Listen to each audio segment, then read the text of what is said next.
he saw something in Yeah. you. But in return, what was it about him that, made you continue to answer the Yeah. phone when he called Yeah. you and things like that? Because I know, if I look back at my life now, I've been on my walk for about 3 years, right?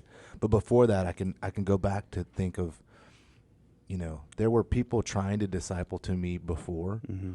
and many times in my life, but I was always like, nah. Yeah. Just like I was giving God the Heisman, Mhm. I was giving all these other people that he put in my life the Heisman Yeah. too, because I knew they saw something in me. They would tell me, Yeah. oh, I see something in you, like, something really special about you, this, that, and the other. And I'm like, I didn't want to hear it all. Yeah. But what was it with you and that guy specifically? Because I Yeah. know you've talked Yeah. about him before. Yeah.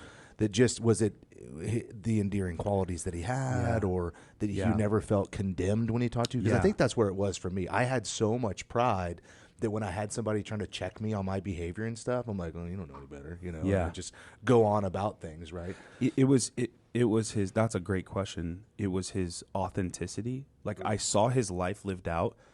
Like this is just a small thing, but there was some Sundays at his church, the parking lot was too small for the cars, like for how many people were there, and he would get there really early. Well, they asked me a couple times to play guitar for them, and so I had to show up early to church.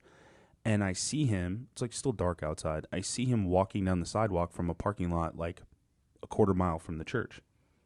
And I saw him, and I didn't think anything. I didn't know. And then I asked the next time I volunteered to play guitar. I saw him walking in the dark to the church, and I was like, "Why does he live close?" And they're like, "No, he doesn't live close, but he parks way down there to here, so that one spot could be available for somebody." But I was like, again, that's one small little thing.